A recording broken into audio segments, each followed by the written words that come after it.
On va voir aujourd'hui comment vous pouvez créer du lien et faire venir des clients dans votre commerce en utilisant les outils du numérique.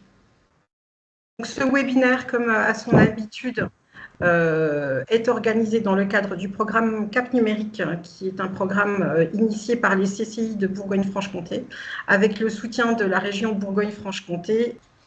Vous retrouverez également dans la présentation d'aujourd'hui les contacts de mes collègues en Bourgogne-Franche-Comté qui sont en charge du volet numérique. Alors, dans un premier temps, je vais tout d'abord me présenter. Donc, Carole Bossès, conseillère entreprise au sein de la CCI du territoire de Belfort. Je suis en charge plus particulièrement de l'appui aux entreprises. Alors, de l'appui aux entreprises au sens large, puisque j'interviens aussi bien sur les thématiques de développement commercial que sur la partie réglementaire, RH, numérique en premier niveau. Et donc, ma mission, en fait, c'est d'apporter des réponses aux entreprises, soit en intervenant moi-même, soit en allant chercher des experts qui pourront répondre à leurs questions et qui peuvent intervenir sur des thématiques, comme ça va être le cas aujourd'hui dans le cadre de notre webinaire. Donc aujourd'hui, on va parler de l'animation commerciale et de comment vous pouvez donc encourager vos clients et vos futurs clients également à venir dans votre commerce. Pour ça, je serai accompagnée de Nicolas Lestria, qui est notre expert CEO et e-réputation pour ce webinaire. Bonjour à tous. Nicolas, d'ailleurs, bonjour Nicolas. D'ailleurs, Nicolas qui a écrit un article pour nous sur notre site laboutique.fr, justement, qui nous a apporté son expertise sur la suspension des fiches Google My Business. Je vous invite à aller le lire. C'est un article très intéressant et qui sera également dans notre newsletter de ce mois. Nicolas, je vous laisse vous présenter. Bonjour à tous. Merci Carole pour cette passe. Bonjour à tous et bienvenue en ce lundi matin. J'espère que vous êtes comme moi équipés d'un café parce que le lundi c'est plus compliqué. Voilà. Oui, c'est ça. Donc aujourd'hui, j'aurai le plaisir de vous présenter pas mal de petites choses, surtout comment trouver des scénarios de collecte et vous montrer des exemples concrets sur certains de mes clients qui vous permettent d'obtenir très régulièrement de vrais avis qui vont embellir votre fiche Google et donc faire apparaître votre commerce bien plus haut dans les résultats de Google. La recherche locale est cruciale. Je pense que si vous êtes là, vous en avez conscience. Mais il y a des petites subtilités à connaître et des scénarios de collecte d'avis. Plus vous en aurez, plus vous aurez d'avis. Donc, on verra ça ce matin. Oui, parce que c'est vrai qu'en tant que chef d'entreprise, vous allez être vous êtes confronté à un défi qui est quand même de taille, c'est-à-dire attirer des clients en magasin aujourd'hui à l'ère du numérique. Comment vous pouvez le faire? Comment vous allez pouvoir générer ce flux et surtout les faire venir et revenir en boutique? Et je pense que vous l'avez déjà remarqué, un simple avis positif peut influencer une décision d'achat et peut faire que votre journée va bien se passer en boutique parce que vous allez avoir beaucoup de clients suite à cet avis client. Aujourd'hui, on sait, et Nicolas pourra vous le confirmer, que 93% des consommateurs lisent les avis clients. Et ces avis sont devenus, on va dire, une véritable boussole, en fait, pour beaucoup de consommateurs. Ça va les aider à chercher la bonne boutique, ils vont s'informer, ils vont aller chercher de l'information. Et pour vous, la conséquence, c'est que ça peut faire toute la différence entre un magasin qui va se démarquer, et là, on va voir comment vous pouvez le faire avec Nicolas, d'un magasin qui passera, alors je ne vais pas dire qu'il n'existera pas, mais qui passera plus inaperçu parce que son référencement va être un petit peu moins performant. Donc, c'est ce qu'on va exploiter, c'est ce qu'on va explorer aujourd'hui. Et on va voir comment vous allez pouvoir dynamiser votre activité commerciale. Donc, on verra donc avec le programme de ce que nous réserve Nicolas, des infographies, des success stories également. Et puis, il y aura à la fin du webinaire un temps réservé aux questions. avant de démarrer, on va déjà lancer un petit sondage. Un petit sondage qui a déjà une fiche d'établissement Google. Répondez sur le chat, est-ce que vous avez déjà tous une fiche d'établissement Google? Alors, je pense que beaucoup en ont, j'imagine. Je vois quelqu'un a levé la main. Vous avez déjà des réponses, Amélie et Soraya? Oui, pour l'instant, on a plusieurs oui. Ah, bon, ça c'est bien. Nous aussi, on a une fiche. Oui. C'est vrai, on a une fiche aussi. Alors, si je peux me permettre, Carole, ça c'est Oui. intéressant parce qu'on pense toujours avoir sa fiche. Mais en fait, il peut arriver plein de choses dans le cycle de vie d'une fiche. Par exemple, un internaute qui va créer la même fiche, mais avec un nom différent. On se retrouve avec des fiches en double. Ah, exact. Ça, c'est quelque chose. C'est pour ça qu'il faut toujours surveiller un petit peu, taper son nom dans Google, surveiller et voir si dans Google Maps ou dans Google, on a une seule ou deux fiches.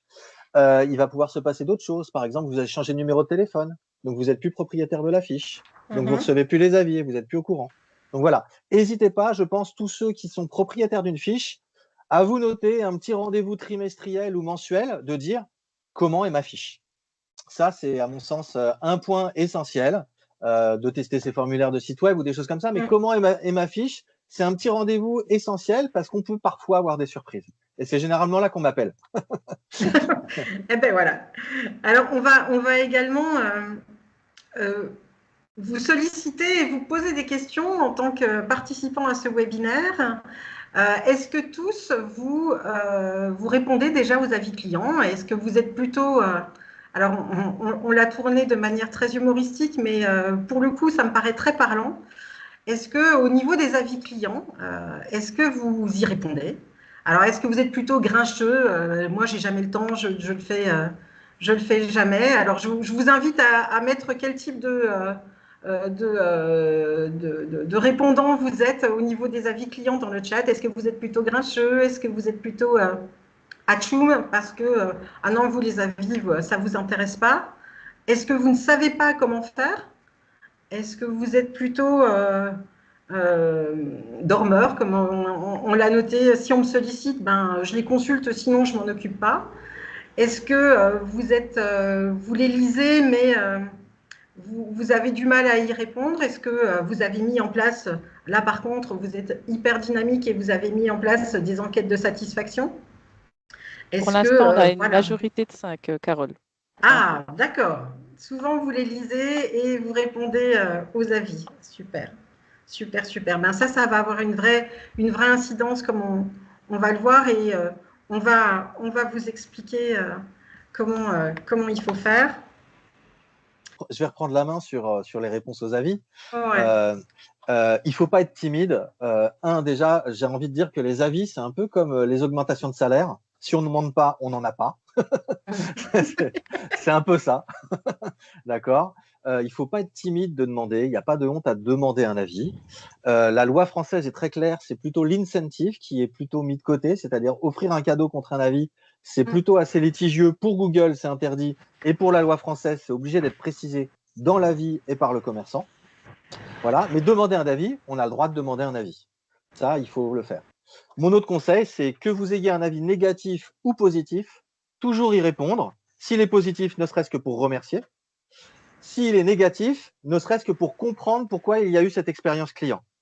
Et d'essayer de tout faire pour que la personne ait une nouvelle expérience et puisse modifier, car on peut modifier son avis dans le temps.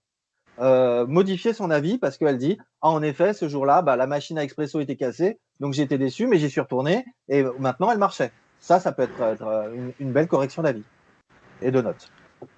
On vous a préparé une petite fiche sur le site La Boutique. On vous a mis le lien dans le webinaire. Vous pouvez y accéder sans aucun souci, juste en cliquant sur le lien, et vous pourrez donc retrouver tout ce qu'on s'est dit.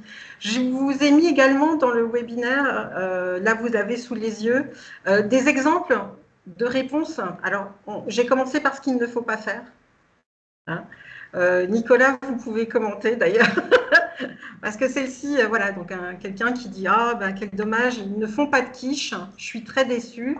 et qui met un avis négatif, et la réponse du propriétaire visiblement, qui est plutôt édifiante voilà, de ce qu'il ne faut pas faire. Alors, on en a beaucoup. Hein. Il y a un compte Instagram qui est ultra humoristique là-dessus, qui sont les meilleurs avis, où c'est que des avis très, très humoristiques. Il y en a même certains qui l'ont pris en stratégie pour récolter des avis.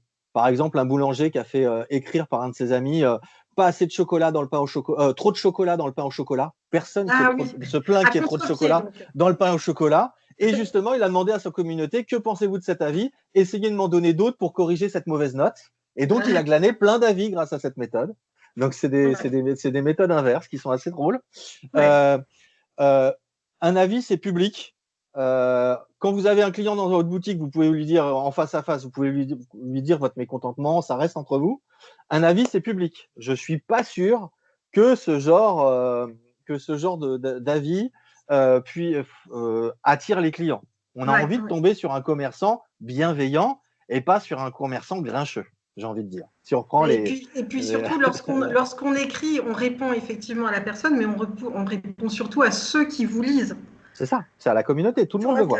Voilà, donc on évite, voilà. Donc il y en a un deuxième là qu'on vous a mis. Voilà.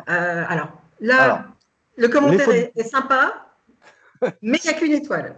Les fautes d'orthographe, les smileys des conseils, restez à minima professionnel. Là, pour moi, la réponse la meilleure, c'est merci beaucoup pour votre commentaire, mais je pense qu'il y a eu un problème lors de la saisie de votre étoile. Pourriez-vous modifier votre étoile pour être conforme, s'il vous plaît? Il faut guider la personne. Ouais, bien sûr. Et donc, en plus, on vous a caché la petite mention qui allait beaucoup plus loin que pourquoi tu me mets une étoile. Il y avait en plus une petite… c'était un doigt levé. Alors, il y avait un commentaire pas très, très sympathique, donc on l'a enlevé. Donc, il était vraiment allé vraiment très loin. Évidemment, ça n'est absolument… peut toujours… Les commentaires laissés par les personnes et vos réponses peuvent être modifiés. Donc, on peut rentrer en discussion offline, enfin, en dehors du public ou en public, pour dire, je pense qu'il y a eu une erreur. Est-ce que vous pourriez rééditer votre commentaire et modifier? C'est tout à fait possible. Je le conseille toujours. C'est le meilleur des leviers pour augmenter une note. C'est déjà de comprendre pourquoi on avait eu des mauvaises et de faire modifier les mauvaises. On va toujours proposer, effectivement, je vois que… Amélie vous met sous les yeux la fiche pratique, toujours proposer des solutions, effectivement, et avoir toujours une réponse positive. D'ailleurs, si on revient sur le webinaire, sur la slide suivante, on a mis une réponse qui nous paraît très, très bien. Alors, pour un avis négatif, en plus, qui disent, voilà, service après-vente déplorable. Par contre, la réponse, elle est plutôt extrêmement positive, et c'est surtout l'idée de dire, c'est je vous apporte une solution, et à ceux qui lisent, voyez comment je réagis face à un avis qui est plutôt négatif. Attention quand même à la donnée personnelle de l'email qui va être publique. Je pense que ça, même vous l'avez masqué là pour pas qu'on puisse le lire. Donc je pense que peut-être mettre les 3 premières lettres de l'email et les 3 dernières pour être bien sûr que c'est le bon mail. Pas de données personnelles, clients, publics dans une réponse. Non, alors ils avaient mis l'adresse mail du magasin. Ah, vous pouvez nous recontacter, voilà. Ok, là je comprends mieux. Je comprends mieux. Donc oui, les données personnelles clients, ça ne marchera pas. Jamais, voilà. Mais même si on conserve la mauvaise note, ce type de réponse montre votre orientation client, montre votre volonté à solutionner un problème d'un client, donc montre que vous êtes accessible et que vous n'êtes pas dans votre coin et que vous n'écoutez pas. D'accord? Je vais être franc avec vous, on a tous des clients cons. On en a tous. On a tous des clients qui ne veulent pas comprendre ce qu'on leur a dit, qui ne veulent pas lire les manuels, les instructions, la réservation. On en a tous. Ça arrive, voilà, il faut le savoir, ça fait partie du métier. On va tous les gérer comme au théâtre. Le matin, le rideau s'ouvre, c'est le théâtre. Bonjour à tous. Voilà. Mais les gérer, c'est savoir aussi leur montrer comment se comporter. Donc, une réponse bien formulée, ça va montrer à tous vos autres clients que vous savez gérer tous les cas de crise, de cause et de problèmes qu'on va pouvoir rencontrer. Et tout un chacun est capable de comprendre qu'à un moment donné ou à un autre, vous ne pouvez pas avoir 100% d'avis positifs. Je veux dire, on est tous confrontés à un moment donné ou à un autre, qu'on soit dans le métier du commerce ou pas, à des relations avec les uns et les autres qui ne sont pas forcément toujours bienveillantes. Donc ça, n'importe quel client est capable de le comprendre, mais votre réaction et votre façon d'y répondre doit toujours être, je ne vais pas dire exemplaire, mais quasiment, pour montrer que vous êtes un professionnel et que vous savez gérer les choses difficiles également. Il y avait une étude justement qui montrait que des fiches qui avaient trop de 5 étoiles pouvaient paraître louches aux yeux de certains. Et que donc, s'il n'y a que des étoiles sans commentaire vraiment décrivant l'expérience client, ça paraît louche pour les gens. Donc, toujours aussi, un de mes conseils, ça va être quand vous demandez un avis, orientez votre client en lui disant dites-nous ce que vous avez aimé chez nous, dans notre établissement, quel produit vous avez acheté, et n'hésitez pas à prendre une photo. Pourquoi? Parce qu'en fait, les mots-clés que va laisser le client dans son avis vont être pris en compte par Google pour votre référencement, et la photo prouve à Google qu'il y a eu une vraie expérience client. Donc tout ça, ça va donner des indicateurs et de l'autorité à l'avis qui va être laissé pour faire remonter votre fiche. Vous pouvez rappeler ce que c'est l'autorité? Alors l'autorité, c'est en fait Google, suivant le cycle de vie de votre compte Google ou de votre fiche Google, va vous donner une note pour vous dire c'est quelqu'un de bienveillant, de bien avec ses clients, etc. Le premier niveau que vous allez avoir, ça a été prouvé il y a 3 mois par une grande consultante américaine, c'est les 10 premiers avis. Une fois que vous avez passé le cap des 10 avis, Google vous donne une première note. Il dit, OK, ça y est, il y a eu 10 avis positifs laissés, donc ce commerçant, il a un intérêt à remonter dans Google. Ça, c'est le premier. Au fur et à mesure des nombres d'avis que vous allez avoir, au fur et à mesure des réponses que vous allez apporter, au fur et à mesure de l'engagement que les gens vont avoir, parce qu'on peut liker un avis. Vous voyez, il y a la petite mention j'aime qu'on voit à l'écran, etc. C'est de l'engagement. Google va pouvoir vous mettre, je dirais pas dans des cases, mais va pouvoir orienter les gens en disant, oui, ce type de personne, c'est plutôt vers ce type de commerçant qu'on va l'orienter parce qu'il y a une bonne expérience. Et cette autorité, c'est une note virtuelle. On ne connaît pas l'échelle chez Google, mais on voit qu'elle s'améliore. Je pourrais vous montrer des graphiques parce qu'en fait, c'est comme une marguerite. Au début, vous êtes juste sur votre adresse et vous allez irriguer votre ville et vous allez irriguer les villes avoisinantes, etc. C'est parce que votre autorité monte que vous allez avoir de plus en plus de visibilité sur un périmètre qu'on qualifie d'une zone de chalandise de 2 heures autour de votre ville. Voilà. Et c'est comme ça qu'on va pouvoir le mesurer. Ok, très bien. Merci pour cette précision. Amélie, tu peux peut-être passer à la slide suivante. Et voilà, la question, la grande question, et si on n'a pas d'avis? Parce que là, on parle des avis, et si on n'en a pas? Et du coup, il y avait juste avant de passer la parole à Nicolas, désolé, ouais. Il y avait juste un petit zoom sur comment, justement, sur cette fameuse fiche Google, où est-ce qu'on retrouve le lien pour collecter des avis. Le lien pour envoyer directement vers des avis. Et du coup, on a un petit tuto sur notre site internet. On a fait les captures d'écran, on l'a fait étape par étape avec Soraya, avec notre propre fiche Google My Business. D'abord, bien sûr, je me suis connectée à mon gestionnaire de fiches. Et une fois que je suis connectée sur Google, j'ai un petit raccourci qui me permet de récupérer ce fameux lien. Donc, on vous a tout mis étape par étape et des petits conseils pour faire un petit visuel pour mettre, donc comme on parlait de l'animation commerciale, voilà. Vous pouvez commenter aussi, Nicolas, voilà, notre petit tuto si vous voulez. Alors, on va parler de Des cette petits fameuse conseils. URL. Cette URL, elle est essentielle de la connaître. D'accord? Il faut que vous la connaissiez et que vous la maîtrisiez parce qu'elle peut se partager par un QR code, mais on peut aussi en faire une carte sans contact, c'est-à-dire que la personne est au comptoir et va pouvoir approcher son mobile et automatiquement sans contact, ça va ouvrir la page. Donc ça, c'est une bonne pratique aussi. Il faut surtout pas la partager sur les réseaux sociaux parce que Google va détecter la provenance de la personne.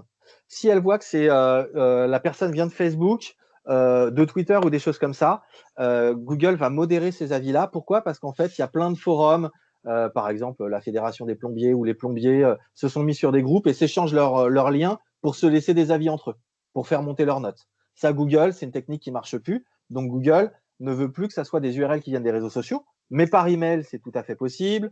Par un QR code, c'est tout à fait possible, etc. Donc, il faut vraiment bien connaître et maîtriser cette URL, car c'est celle-là qui va vous permettre de récolter vos premiers avis.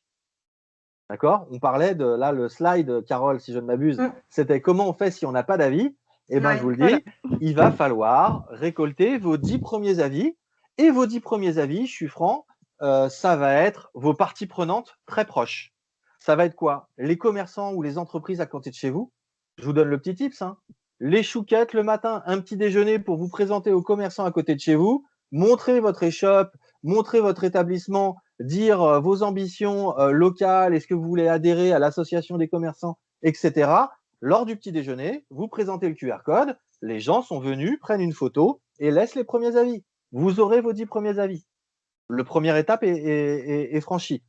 Mais évitez d'avoir des avis trop d'un coup aussi. D'accord? Si vous avez 50 avis d'un seul coup et rien pendant 3 mois, Google, il va détecter quelque chose d'un peu trop violent et suggérer. Donc, généralement, vos 10 premiers avis, vos 10-20 premiers avis, essayez de les lisser sur le premier mois, sur les 2 premiers mois. C'est ce que je conseille.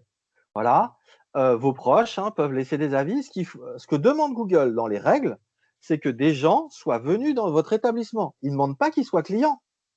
C'est une vraie notion à avoir. Quand quelqu'un va dans un musée et qu'on regarde des œuvres d'art, on ne les achète pas, mais on peut laisser une note sur le musée. Vous voyez? Donc, on doit être venu dans le commerce, être en relation avec le commerçant, peut-être aussi virtuellement, s'il y a certains médecins ou spécialistes. On va très bien pouvoir prendre un rendez-vous par Doctolib en live et leur laisser une note après sur Google My Business. C'est tout à fait possible. Mais voilà. Donc, il faut bien comprendre tout ce processus. Et l'acquisition des premières notes, c'est aussi un moyen pour vous de commencer à maîtriser l'interface de Google My Business, comment répondre aux avis, etc. Donc, c'est vraiment une étape cruciale dans la connaissance de sa fiche. Vous parliez tout à l'heure de success story de vos clients et on parlait aussi d'infographie. On peut peut-être en parler maintenant puisque allons-y. On a donné de comment avoir les 10 premiers avis. Que faire? Qu'est-ce qu'on peut faire d'autre du coup? Ça marche. Eh ben, je vais me permettre de partager mon écran. Ouais. Amélie. Et si je ne m'abuse, c'est quel écran? C'est celui-là. Vous pouvez me confirmer quand vous voyez mon écran. Oui, bon. De notre côté, on voit. Vous pouvez nous dire dans le chat aussi si vous voyez l'écran. Alors, ok. Donc, juste pour recadrer, mon agence s'appelle Politique, pôle d'expertise des technologies d'information et de communication. L'expertise de l'agence, donc c'est un groupement de freelance et l'expertise de l'agence est multiple au niveau digital. Mais une des grosses expertises qu'on a, c'est la stratégie et le déploiement de Google My Business. On travaille à la fois pour des TPE, PME et des grands groupes internationaux. Dans les portefeuilles clients, par exemple, on a Air Liquide qui a 1400 fiches Google à gérer au niveau monde.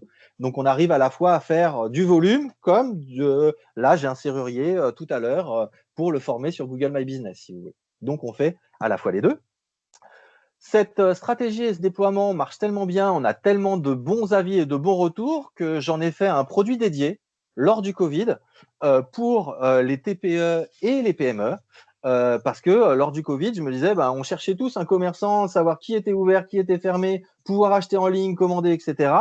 Google My Business, c'est vraiment l'outil parfait pour les TPE et les PME qui n'ont pas un gros budget de communication, mais qui doivent s'afficher dans Google. C'est vraiment l'outil parfait. Quand on le maîtrise et quand on comprend sa puissance, on va vraiment s'afficher beaucoup, pouvoir mettre des événements, des promotions, des articles, faire des photos de sa vitrine quand on la refait au niveau de la saison. C'est vraiment quelque chose de très bien. Google My Business, il faut comprendre quelque chose, c'est que ce n'est pas un annuaire. C'est un réseau social. Les gens vont pouvoir noter, dire j'aime sur des photos, poser des questions. Faut vraiment pas le prendre comme un annuaire, mais comme un réseau social à part. D'accord? J'ai fait sur ce site, donc Business et Réputation, beaucoup d'articles. Je vous invite à les consulter, dont un qui est une infographie. Alors, hop, complète sur les leviers et de contribution et d'optimisation d'une fiche. Donc là, sur cette infographie, dans cet article, je vais vous lister tous les éléments importants et comment les actualiser sur votre site. Ah, je ne vois plus mon écran. Est-ce que le partage a sauté ou c'est normal? Non, non. C'est bon, moi, nous on le voit. On a toujours le visuel de notre côté sur l'infographie. Donc n'hésitez pas à aller voir cette infographie sur le site. Elle est présente. Je vais mettre l'URL directement en discussion si vous voulez aller pouvoir la consulter. Hop. Voilà, je l'ai mis dans la conversation.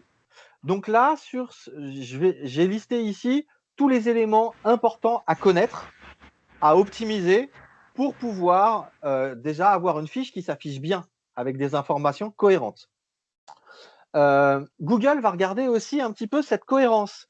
C'est-à-dire que, par exemple, s'il commence à avoir des plaintes d'utilisateurs, je vous l'ai dit, c'est un réseau social, donc des utilisateurs vont pouvoir aussi réagir sur votre fiche et dire le téléphone n'est pas bon, les horaires d'ouverture sont pas bons.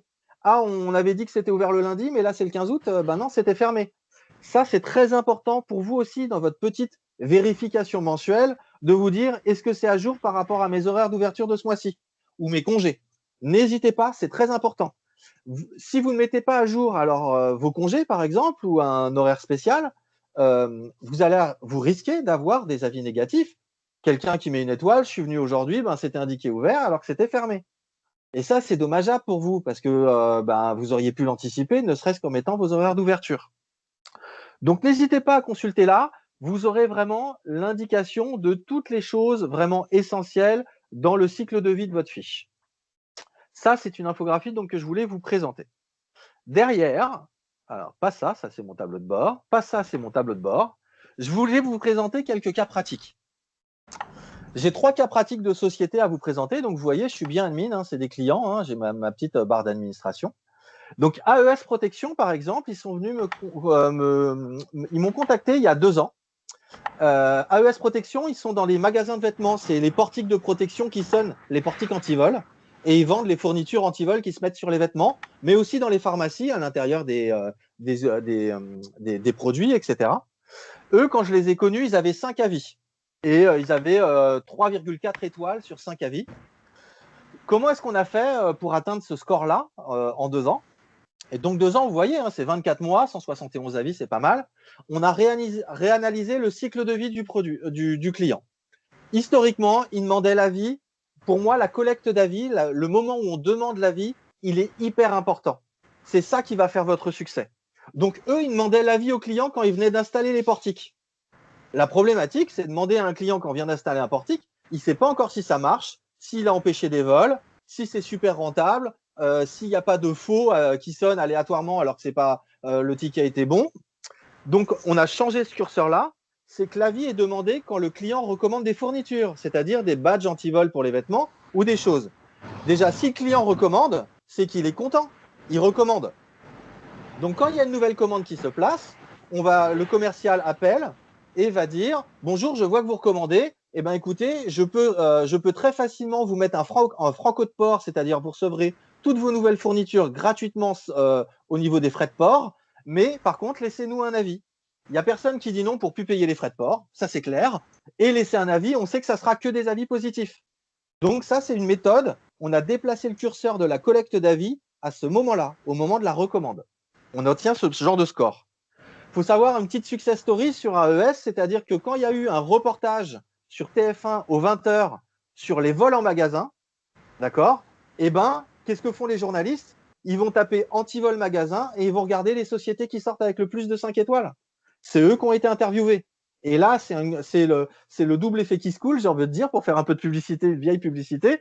C'est-à-dire que on a entretenu une réputation qui augmente encore plus la réputation puisque les journalistes, les parties prenantes de communication, je dirais globale, mairie, etc., vont avoir encore plus confiance en vous. Donc, c'est un très, très bon levier aussi pour vous déployer et d'avoir beaucoup de retombées médias.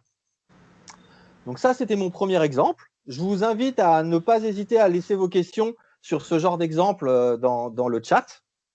Je vais vous donner un autre exemple qui, lui, est plus sur un réseau de franchise, mais de voir comment est-ce qu'on va consolider des notes d'un réseau de franchise ou de plusieurs boutiques si vous avez plusieurs restaurants ou plusieurs lieux.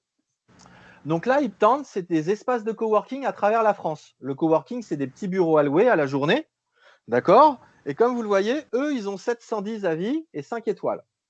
Alors, les 710 avis, on les chinte un peu, c'est-à-dire que c'est une agrégation. On a consolidé toutes les notes de tous les lieux pour en faire une note globale d'e-réputation qu'on affiche sur le site.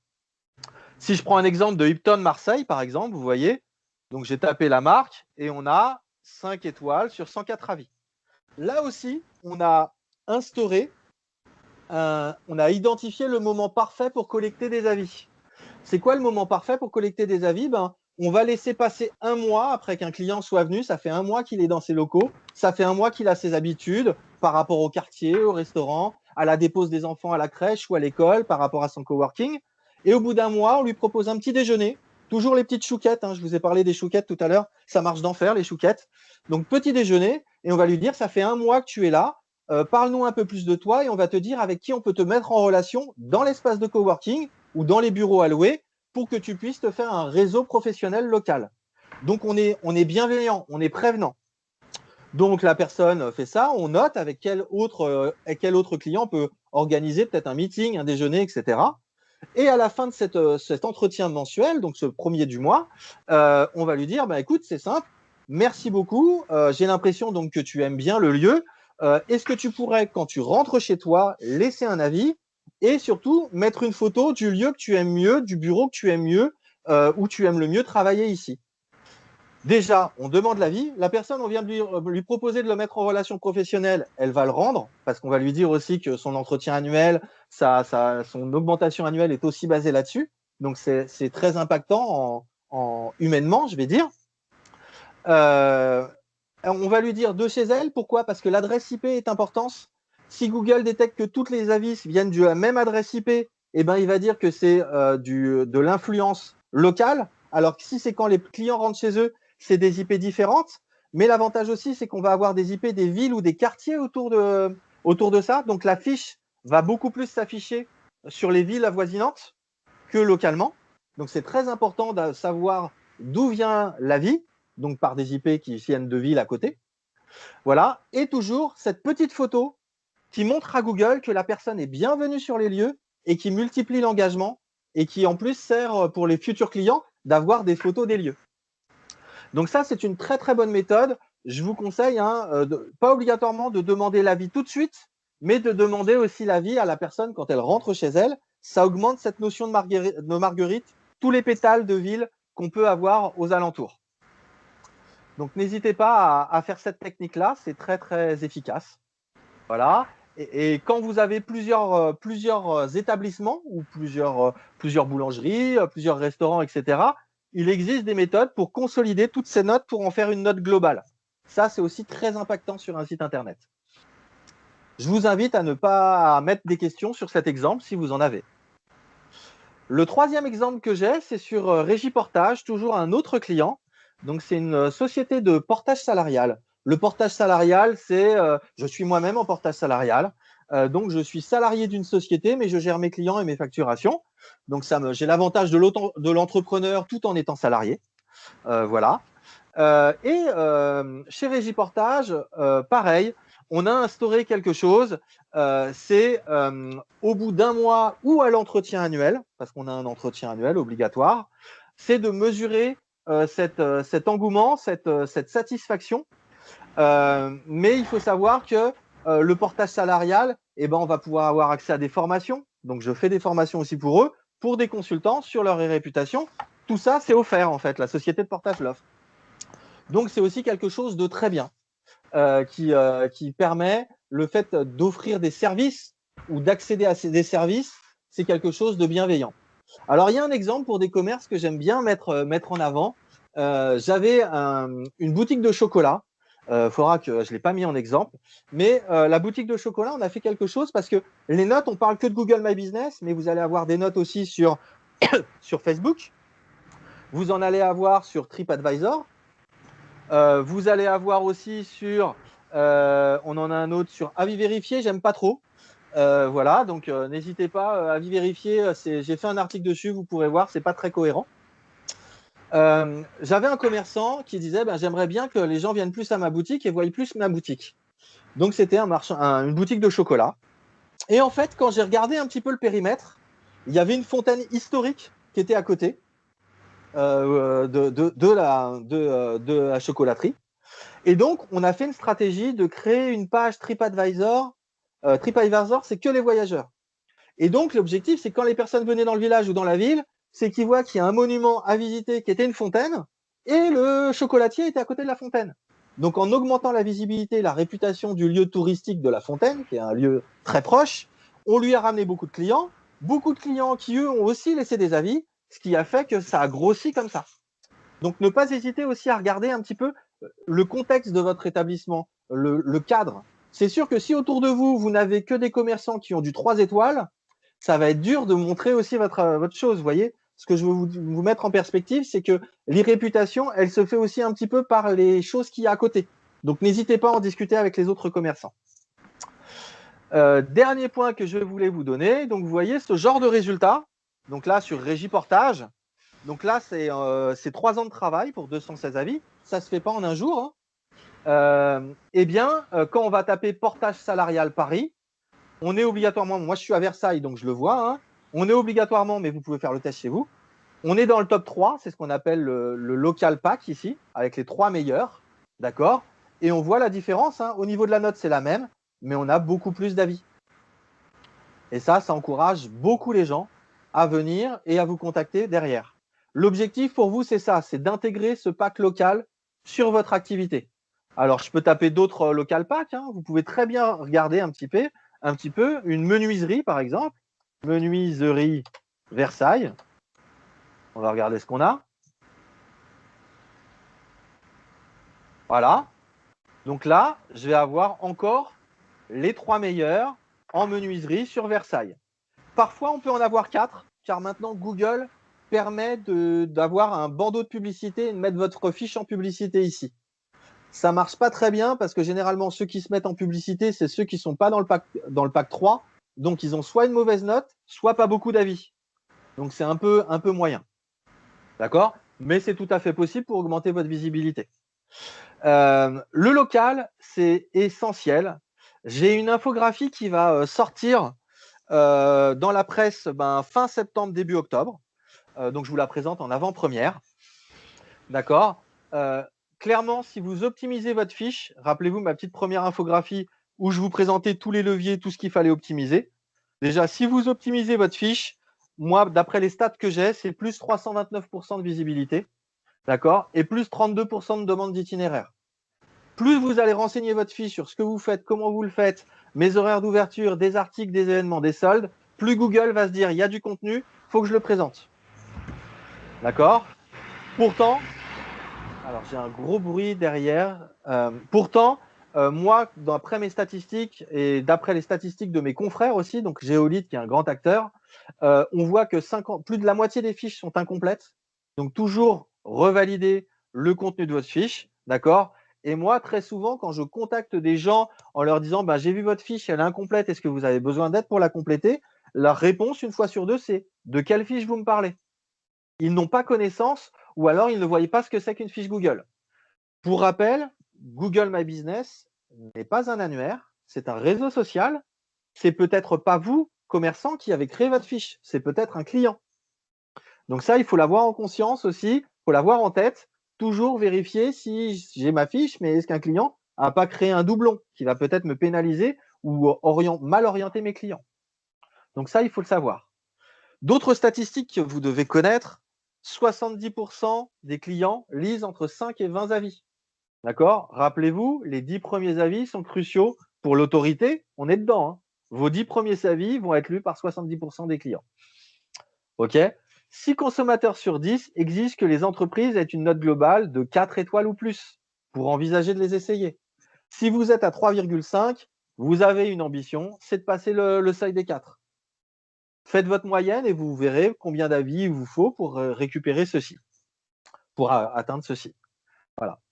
On est tous d'accord, 100% des entrepreneurs sont tristes ou énervés quand ils ont un avis négatif. Pour moi, un avis négatif, c'est une opportunité de changer son modèle, de changer son business et surtout que ça n'arrive plus avec ses employés. S'il y a eu une mauvaise expérience avec un employé parce que il avait un problème perso, on a eu un problème en cuisine, le cuistot était malade, c'était pas le même cuistot ou c'était son stagiaire, son apprenti, ça vous montre aussi que faut pas que ça se reproduise. Donc comment est-ce qu'on fait pour pas que ça se reproduise? Je sais que c'est un peu utopique dans la vie théâtrale qu'on a de commerçants, hein, comme je vous l'ai dit, tous les matins on ouvre le rideau pour être présent devant les commerçants. Mais pour moi, c'est les étapes clés pour obtenir un service optimum et éviter ces mauvaises notes, pour ne glaner que des bonnes notes. Et parfois, ça permet d'identifier aussi des points dont on n'avait pas conscience. Ça peut être sur la livraison ou sur des choses où on pensait, je ne sais pas si on livrait des choses, mais avec je ne sais pas, Colissimo, ou pensant que c'était la meilleure entreprise de livraison, on va peut-être se rendre compte qu'à chaque livraison, on nous remonte le fait que le carton est arrivé broyé dans la boîte aux lettres. Alors, je donne cet exemple-là, mais il y en a certainement plein d'autres où peut-être que, je ne sais pas, les serviettes sont pliées d'une façon qui... Il y a certainement plein de choses qui peuvent parfois interroger et impacter l'expérience client. Et on peut penser on a l'impression d'avoir pensé à tout. Et ben, il y a des petits détails comme ça qui vont faire que ça va énerver le client parce que... ou alors il est près de la fenêtre et il y a un courant d'air qui est pas... Enfin, voilà, il peut y avoir plein de choses. Il y a plein de choses, Carole. Un exemple. Voilà. Un exemple, Carole, par exemple, quand vous recevez des avis, typiquement, envoyer une demande d'avis à un client alors qu'on peut savoir que le colis est arrivé en retard et que le client s'est plaint 2 fois par téléphone, je ne vais pas lui envoyer un avis. Hein. Ah bah, je sais que c'est un avis pour me faire bananer. Ça, enfin, voilà. Et ça, combien de marques envoient des avis alors que derrière, on a reçu le colis en retard ou alors qu'on a contacté le SRV, ne serait-ce que déplacer ce curseur de dire eh ben, je n'envoie des avis que aux clients qui ont reçu à l'heure leur colis, déjà, ça va changer votre moyenne de notes. Tout à fait. Tout à fait. Alors, pour moi, vous pouvez multiplier par 3 votre nombre d'avis, globalement, si vous imaginez, si vous voyez cette notion de cycle de vie, les bons moments où demander des avis clients. D'accord ? Moi, j'ai actuellement une vingtaine de scénarios de collecte d'avis différents suivant les activités que je présente sur mon site et dans mes guides sur mon site Business e-Réputation. D'accord ? Et je vais vous donner un exemple. Par exemple, ici, je vais vous donner un exemple aujourd'hui. Alors, j'ai fait une petite présentation où je résume un petit peu tout ce que je vous ai présenté. Je vous la fournirai, je l'enverrai à Carole et à Mélie pour qu'elles puissent vous l'envoyer après la session. Je résume tous ces chiffres clés. Hein. Et donc, il y a une technique que j'aime bien. Alors, je vous invite ici. Donc, il y a toutes les infographies, les croissances, les chiffres clés. Vous reverrez tout ça. Et comment afficher vos avis sur votre site. Je vous donne des techniques aussi. Hop, hop, hop. Je vous présente le fameux guide dont je vous parlais. Et ici, alors, petite mise en pratique sur comment collecter un avis, comme moi, par exemple, dans un webinar. Eh bien, c'est simple. Je vais vous demander de sortir votre téléphone, si vous le voulez bien, pour cette mise en pratique. Voilà. Et en fait, moi, vous n'êtes pas venu chez moi, dans mon lieu, dans mon établissement, mais vous avez été en relation avec moi pour cette session de webinar. Eh bien, je vais vous demander très simplement, par exemple, via un QR code, de noter cette session. Si vous scannez ce QR code que vous voyez à l'écran, ça va ouvrir cette petite fenêtre Google et vous allez pouvoir me laisser une note et un avis sur cette prestation, sur ce webinar, sur ces 47 premières minutes que nous avons passées ensemble. Vous allez pouvoir donner une note. Ça, c'est un modèle de scénario de collecte qu'on peut avoir même si on n'est pas en direct avec un client. J'aime aussi à dire, moi j'ai des scénarios de collecte où quand vous faites un devis, par exemple, ça c'est quand vous êtes électricien, vous êtes plombier, vous faites des devis à un client. Moi j'aime à dire au client, même s'il a refusé le devis parce qu'il me dit bah non, je pourrais pas le faire cette année, j'ai pas assez d'argent, ou alors je vais changer, je vais peut-être pas faire ça. J'ai plaisir à dire, eh ben écoutez monsieur, j'entends très bien, mais entendez aussi que moi j'ai passé 4 heures sur votre dossier, voilà. Est-ce que vous pourriez au moins dire que mon devis était sérieux en me laissant, en scannant ce QR code et me laisser une note? Ça, vous avez le droit de le faire. Faut pas hésiter à le faire. C'est pas parce qu'une personne, vous avez les échecs de signature commerciale sont pas négatives. La personne pourra revenir dans un an, mais elle a peut-être vu votre sérieux, donc elle peut laisser aussi un avis. Et ça, le QR code, c'est génial. Vous pouvez le présenter très simplement au dos de votre carte de visite ou même sur votre papier de devis. N'hésitez pas à le faire. D'accord ? J'en ai fini sur ces scénarios de collecte. Il va dépendre de votre activité. Clairement, si vous êtes dans l'hôtellerie ou un garagiste, ça va pas du tout être pareil. Un garagiste, ça sera sûrement pas au devis. J'aime à dire ça. Voilà. Mais par contre, chaque corps de métier peut avoir sa méthode de collecte d'avis. Et j'ai envie de dire plusieurs méthodes, car c'est justement en multipliant les canaux qu'on va avoir une belle autorité, une belle réputation. J'en ai fini, Carole, je te redonne la main. Eh ben, écoute, parfait. Je pense que voilà, il y a déjà beaucoup de choses qui ont été dites. Tu as été très très clair. C'était très intéressant.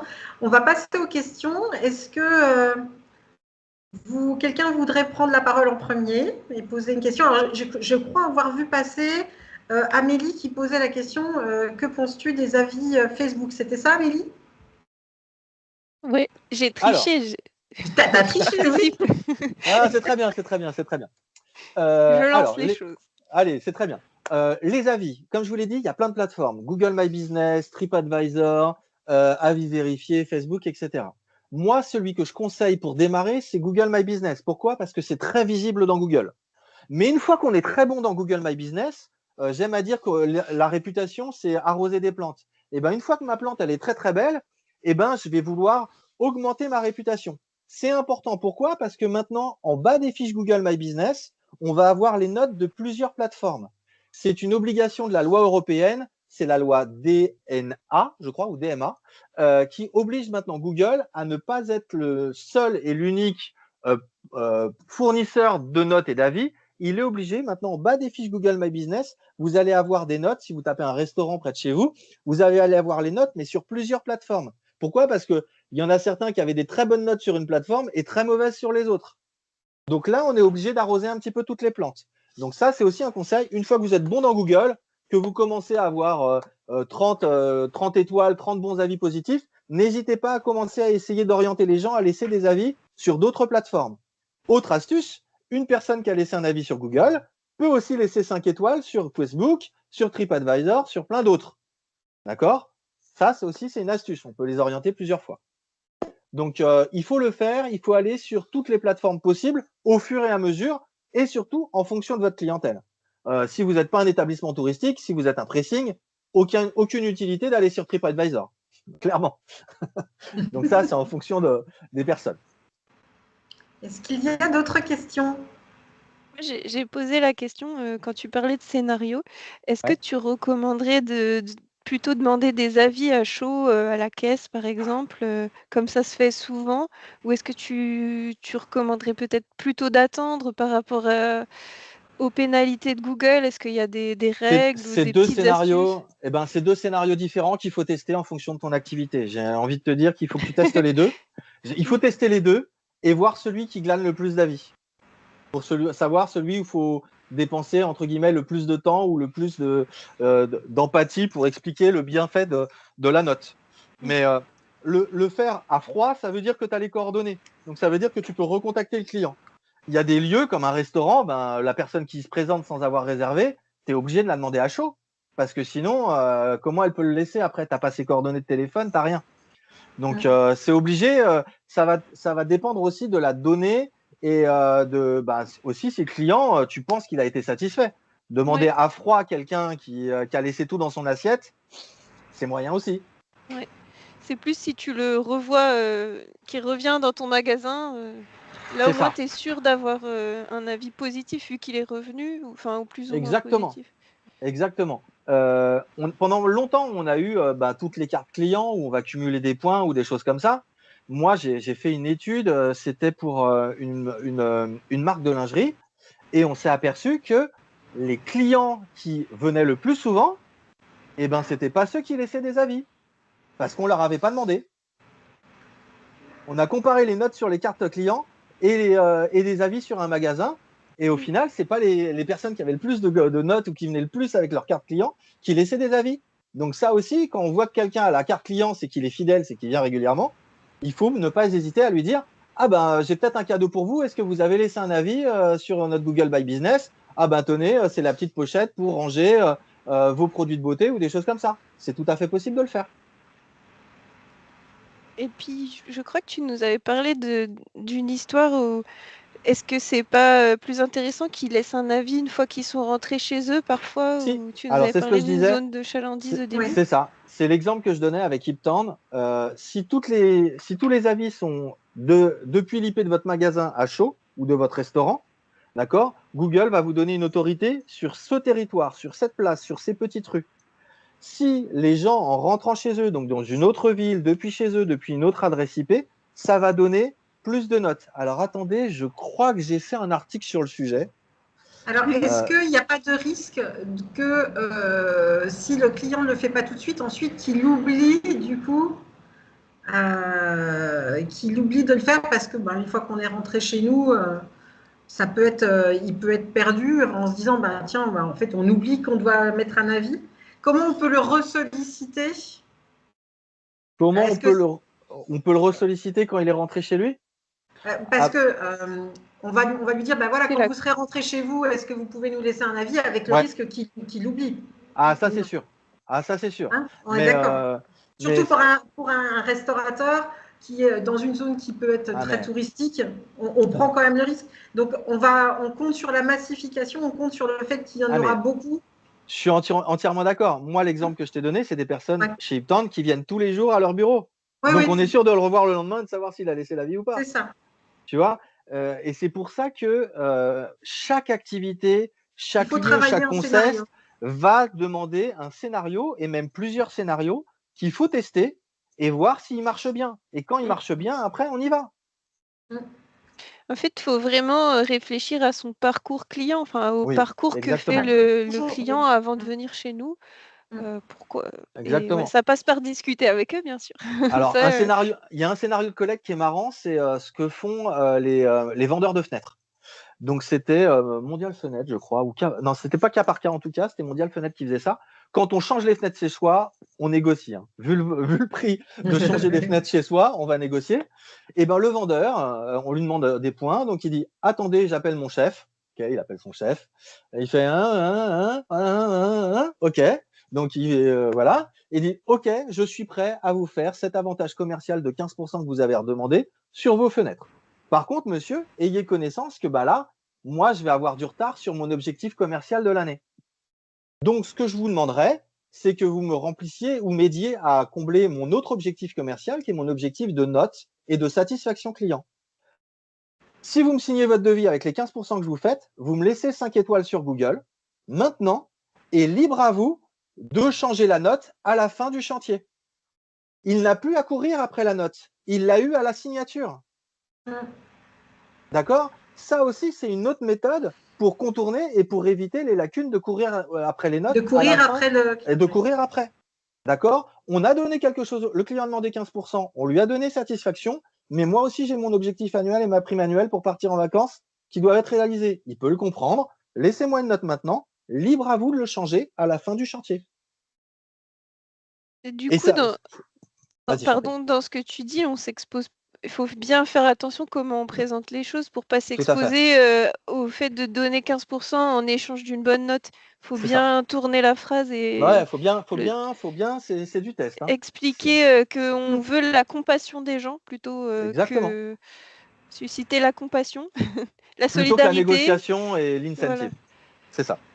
Il faut faire appel à des termes comme soutenez-nous, montrez-nous votre soutien, aidez-nous à faire vivre le commerce. Le commerce local, de proximité. Exactement. L'incentive, dans les règles de Google, l'incentive n'est pas permis ou alors doit être précisé. Oui, la compassion est autorisée. Est-ce qu'il y a encore des questions? Est-ce que quelqu'un voudrait prendre la parole parmi nos participants? Pour l'instant, on n'a pas eu de demande. Mais du coup, je voulais rebondir sur la fichette pour dire qu'il y avait une fiche pratique pour le faire étape par étape, mais vraiment aussi comment faire un QR code avec un générateur de QR code. C'est vraiment étape par étape le tuto.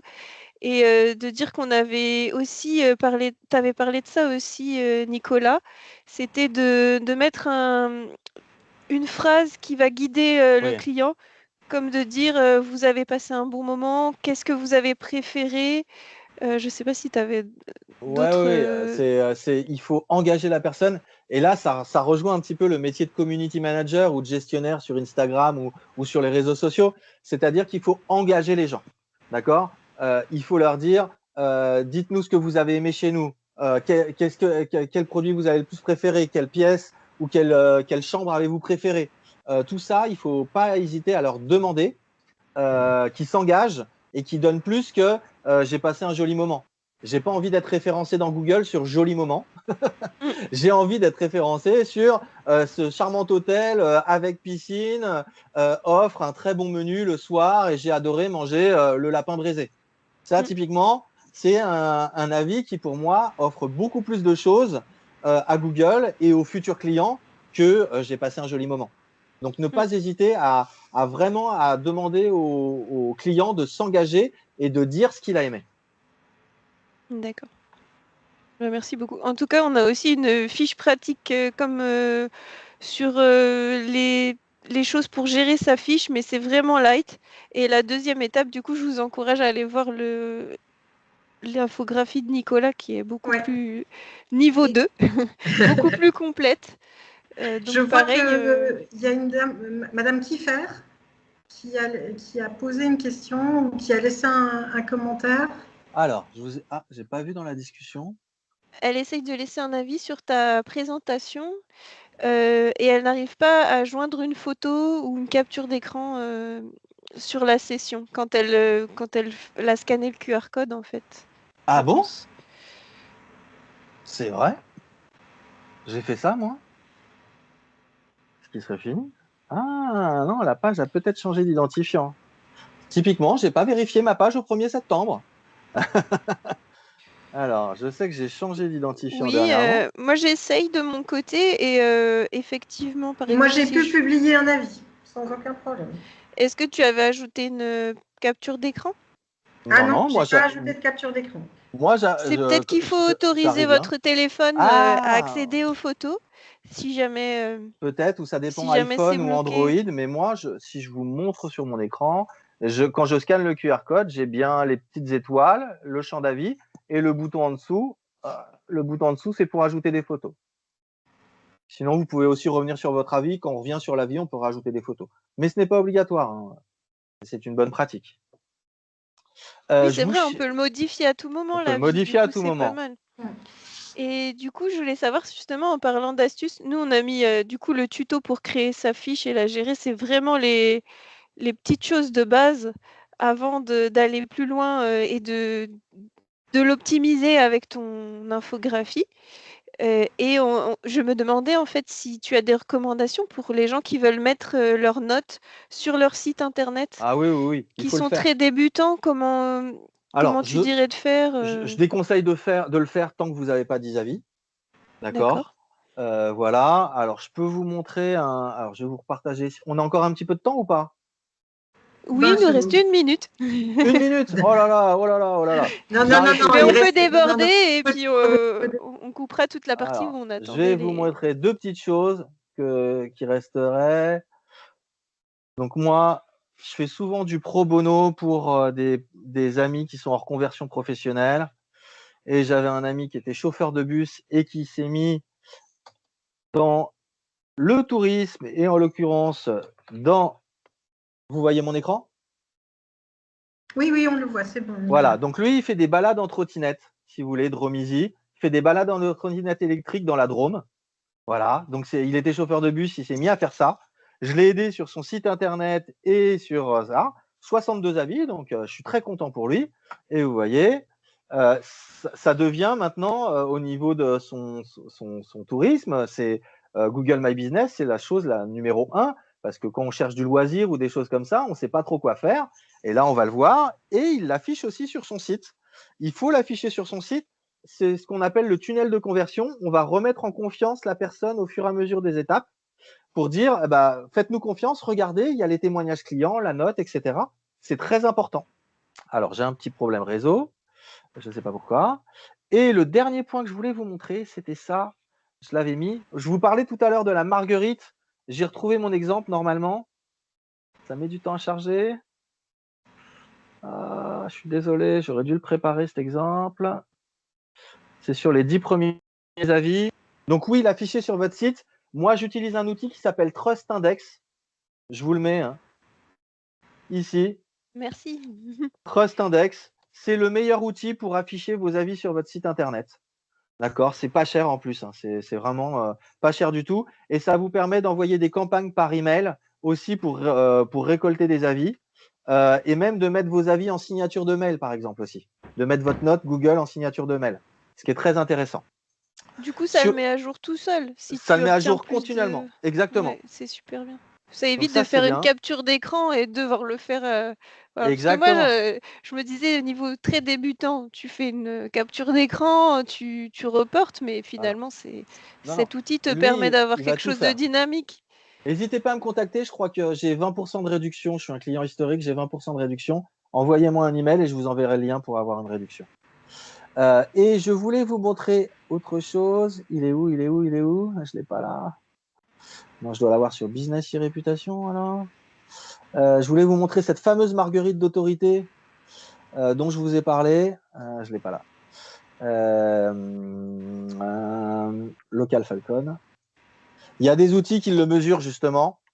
Local Falcon, c'est le plus gros outil qui le fait, mais c'est très très cher. Donc moi, je l'utilise sur des gros dossiers. C'est quoi? Ça va analyser pour votre mot-clé sur quelle ville vous apparaissez premier, deuxième, troisième, etc. dans Google My Business ou dans Google Maps. Donc ça va vous permettre de savoir où est-ce que vous devez récupérer des avis, dans quelle ville, pour quel client, donc pour pouvoir mettre le curseur au plus proche de votre réputation. Donc cet outil-là permet de faire ces analyses géographiques de votre réputation locale. Parce que sur votre ville, vous allez peut-être être premier dans les fiches, mais peut-être que sur la ville d'à côté, vous serez 5e. Ce qui est dommage, puisque votre restaurant pourra aussi accueillir d'autres personnes de la ville d'à côté. Oui, ça permet de travailler son développement commercial et sa stratégie de communication. Donc, vous voyez, ça vous met sur une ville, ça vous met un quadrillage et quartier par quartier, IP par IP, sur votre ville ou sur les villes aux alentours, ça va vous dire en vert foncé là où vous êtes premier, là où vous êtes deuxième, troisième, là où vous n'apparaissez pas. Donc, ça va vous dire justement où est-ce que vous pouvez vous développer et de regarder pourquoi est-ce que vous n'êtes pas présent sur ces villes-là ou pourquoi vous n'apparaissez pas sur ces villes-là. Moi, je reproche. J'ai beaucoup de clients qui lancent leur business et qui se disent, bon, bah voilà, je veux être numéro 1 français sur mon business. Eh bien déjà, sois numéro 1 sur ta ville, numéro 1 sur ton département, numéro 1 sur ta région et numéro 1 sur la France. Là, j'ai déjà 4 ans à 8 ans de boulot, quoi, avant de le faire. Et ça, on oublie beaucoup le local parce que c'est en étant acteur local que vous allez glaner et tester votre business et glaner une belle réputation. Et c'est cette réputation qui va vous faire rayonner au niveau national ou départemental ou régional. Mais il faut l'avoir au niveau local avant. J'en ai fini sur ces exemples. Je suis ouvert s'il y a d'autres questions. Alors, je ne sais pas s'il y a encore d'autres questions. J'ai l'impression que non. Amélie, Soraya, vous en avez d'autres ou pas? Non, plus de questions de notre côté. Je pense qu'on va pouvoir terminer notre webinaire. Merci, merci à toi, Nicolas, pour, de rien, je vous cette envoie belle la présentation. Je vous envoie le support pour que vous puissiez le transférer. Et à tous les participants, n'hésitez pas à me contacter si vous avez des questions sur le sujet. Exactement, merci à tous. J'espère que cette présentation vous aura été utile, bénéfique et que vous pourrez mettre en pratique tous les précieux conseils que Nicolas nous a donnés. Sachez que voilà, tous les conseillers entreprises et conseillers numériques des CCI de Bourgogne-Franche-Comté et d'ailleurs sont à votre disposition justement pour vous apporter un maximum de conseils et un maximum d'informations pour utiliser les outils du numérique comme levier de développement pour votre business. Donc, n'hésitez pas à prendre contact avec nous, conseillers entreprises, pour vous aider.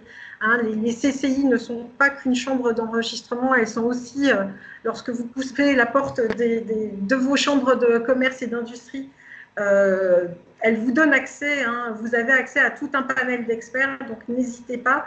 Et puis, si vous souhaitez prendre contact avec Nicolas, vous aurez ses coordonnées et sinon, on pourra nous vous mettre en relation avec lui.